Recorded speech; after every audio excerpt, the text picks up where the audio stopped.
They've been kind enough to let me make just a few remarks tonight, and I would like to point out something about this recent debacle that we just had.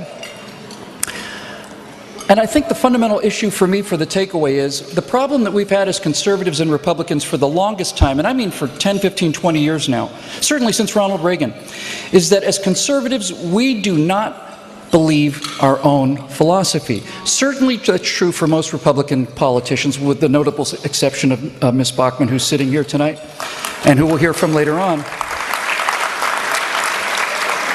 But the fact is, the GOP leadership and all of the national level candidates, again with one or two exceptions, are victim of Stockholm Syndrome. The pop culture has beaten them up so severely that they are utterly unwilling to stand for what they claim to believe in publicly. They're, in a way, ashamed of it. Now, I think that Mitt Romney was one of the best men I've ever seen.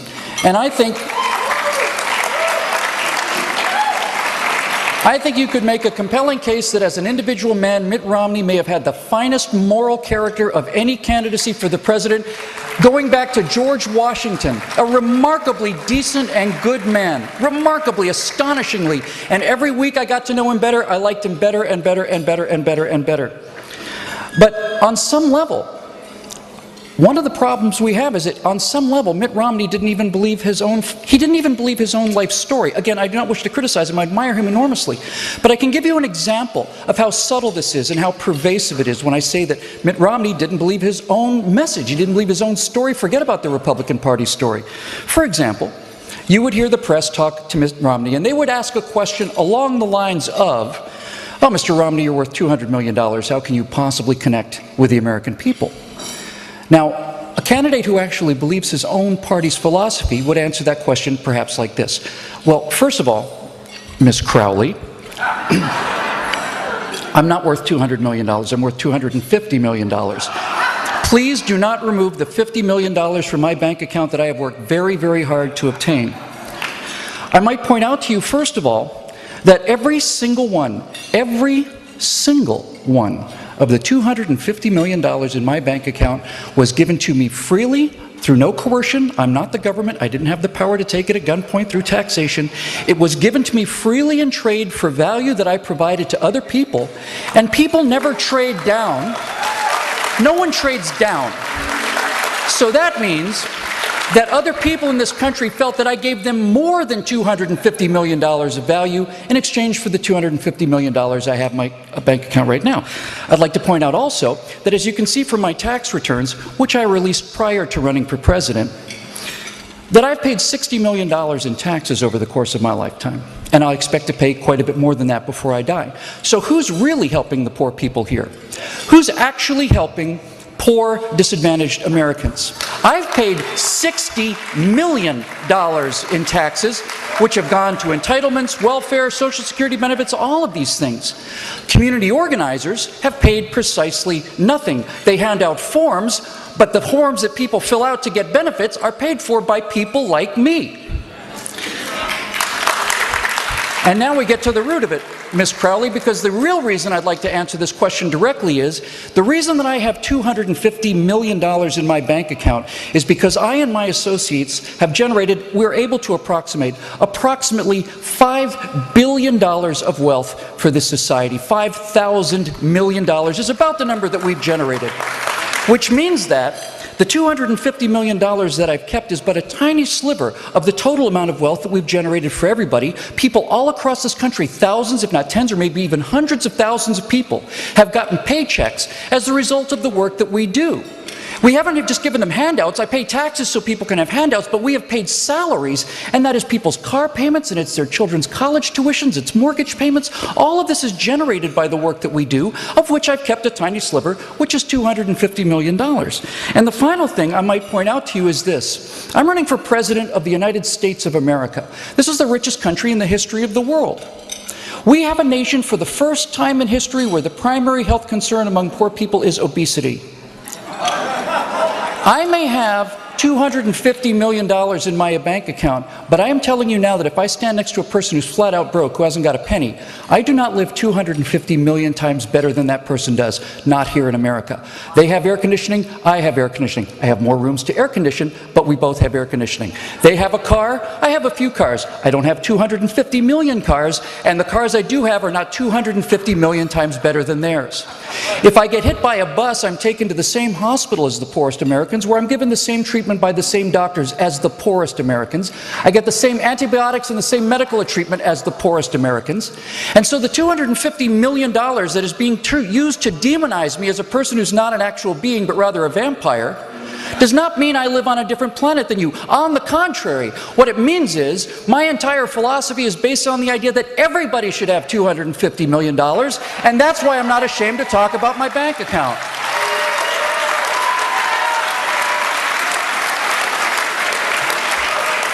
And you can hear it again and again and again and again. Mr. Romney, you have $40 million in your assets overseas, in overseas accounts. Would you like to explain that to the American people?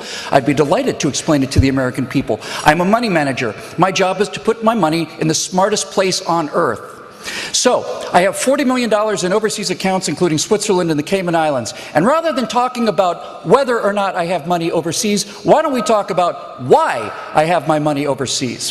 Why don't we talk about the fact that the United States of America has the 40th highest corporate tax rate, where we used to be the lowest tax rate in the world, now we're number 40? Why is it that we're not talking about the policies and the procedures that this president and this administration have put in place that make the smart play putting my money overseas? Why don't we talk about changing the rules so that money managers and wealthy people from all over planet Earth are putting their money in America like they used to? Why don't we have that conversation? No. We don't have that conversation because we don't believe our own story. Now, because I get up and talk in front of groups like this every now and then, somebody says, well, Bill, are you going to run for office? I say, no, thank you. I have no interest in it, none whatsoever. And when people say, well, you make an interesting president, I'd say, there's no way that I could be president of the United States.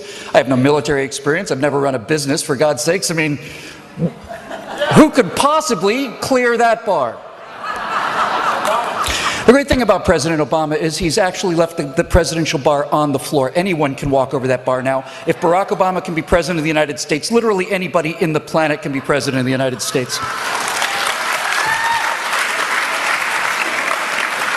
But just to tell you, I tell people, listen, I'm temperamentally not suited to be president. And I'm about to prove it to you. Because when I talk about the message and the messenger not matching, when I talk about our politicians in the Republican Party not believing their own message, I'd like to just give you an example of what that might sound like if you actually did in fact believe the way you say you believe. President Whittle, please tell us about the events that occurred around the consulate in Benghazi over the last week. What were you doing when you heard the news, and what did you do after that? My response would be, as president, well, first of all, the only thing that I'm more terrified of than answering that question dishonorably or dishonestly is to tell you the actual truth of what I was doing. And if the First Lady found that I answered that question honestly, I would actually be more afraid of that outcome than the real one. But suffice it to say that the President of the United States, once something is known to the national command structure, the President knows about it within 4 or 5 minutes. The President is never off duty. The President's never in the shower. The President's never away for the afternoon. So 5 or 6 minutes after that attack began on Benghazi, I was fully apprised of the situation. My immediate command was to authorize the in extremis response force that we kept stationed in Italy and have stationed throughout the world. They told me those helicopters take 2 hours to get there. I launched them immediately. They were in the air within 15 minutes. My first actual command was to talk to the Chief of Naval Operations and ask him how far away our nearest carrier battle groups were. He said they were about a 22-minute flight time at the top speed of an F-18. I said I want F-18 Hornets over that consulate now. I want them 300 feet above the ground. I want them supersonic. I want sonic booms over that city between now and when those helicopters arrive. I want our people to know that we're coming, and I want those people to know that we're coming. And if we break every window in Benghazi, they can bill us. Now, you called the result a debacle. Yes, it's absolutely true. When our helicopters arrived on the scene, we were too late to save that ambassador. We were too late to save those brave SEALs that died. An RPG shot down one of our helicopters and 14 SEALs were killed in the rescue attempt, and it was called a catastrophe and a debacle. It's a catastrophe and a debacle not to go. I do it again tomorrow. Our people around the world need to understand that when Americans at risk, America is going to come to their aid whether we get there in time or not. That's what a president who actually believes this stuff sounds like. Mr. President, Iran just shot at an unmanned drone over the international waters in the Persian Gulf. Care to comment on that? I would care to comment on that. The Republic of Iran has been at war with the United States of America since 1979. We haven't been at war with them, but they've been at war with us. So, starting this evening at midnight, I am now initiating a new policy. Please listen carefully. Of the 4,000 people we lost in Iraq, many of those men and women, most of those brave men and women, were killed by improvised explosive devices that were either planned by, designed by, supplied by, detonated by, constructed by Iran. So, as of midnight tonight, the next time that an American serviceman is killed, the Republic, which we can trace conclusively to Iranian involvement, well, the next time an American serviceman is killed, the Republic of Iran will lose an installation. It may be an army barracks, it might be a patrol boat, it might be an anti-aircraft installation, but they will lose an installation. And for every American that's killed, they'll lose another installation. And if the Republic of Iran launches a terrorist attack upon American citizens, they will lose all of their installations. I will wipe their military off the face of the earth within 48 hours and leave them naked to their enemies for 500 years, because we can. Because we can. My job as president is to defend our servicemen. I wasn't handed 14 carrier battle groups by the American people so that I could hold them in reserve against some day. That day is here now. We welcome the people of Iran back into the world, the ancient civilization, marvelous, magnificent, cultured people who deserve a lot better than what we've got. And when I say they're going to lose an installation, I'm including the general headquarters of the army, so you generals in Iran might want to keep this consideration foremost in your mind. This is what it sounds like when you actually believe in the civilization that you claim to represent. This is what it sounds like when you believe that civilization is worth preserving. And until we can find a messenger who's ready to combine that with the message, we are going to be worried about things like paths to 270 and getting out the vote software for the rest of time. But when we find that combination, the entire year prior to the election is going to be time to have a margarita, because the results will be a foregone conclusion.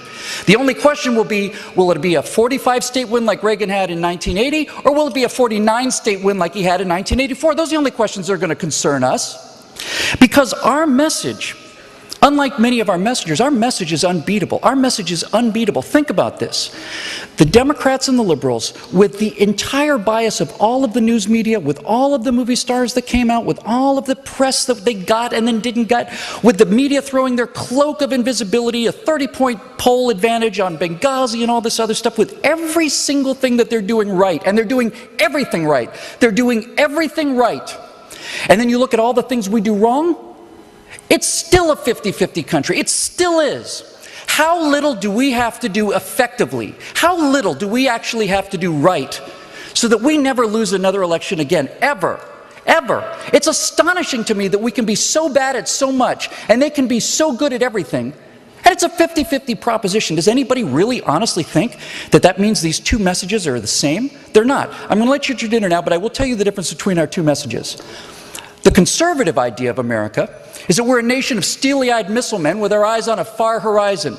The future is unlimited. There's nothing we can do or not do. We have the power to vaporize a building anywhere in the world at our leisure. We have footprints on a flag on the moon. We believe in the power of the human mind and human creativity, human inventiveness, hard work, imagination. We believe that everyone should live like they have $250 million. We believe it's time for you to step off, get out of our face, don't tell us what to do. You have a right to live the way you want to in America. That's our message. And what's their message? What is their vision for humanity's future on this progressive left we find ourselves against?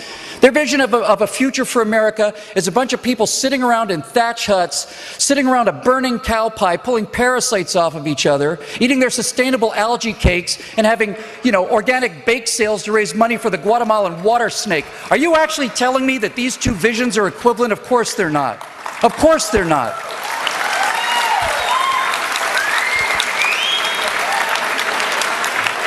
I'm going to make a bold prediction here. A bold prediction. I predict the next president of the United States, I'm convinced he's going to be a conservative, I'm convinced he's going to be a Republican. But I'm going to go against expectation here and tell you that I think the next president of the United States is going to come from the pop culture, from the general culture. Because you cannot run against your own mythology and win, ever. When they own the mythology, we will never win. So our next president is going to be a man who can answer a question like this.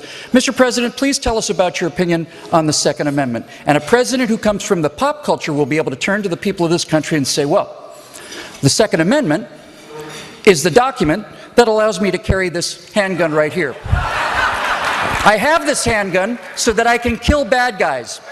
And if you don't think that's important, next time you go to the next James Bond movie, you imagine him going on that mission armed with a sternly worded letter from the United Nations. That's why we have a Second Amendment. Enjoy your dinner, and we'll see you a little bit later on tonight.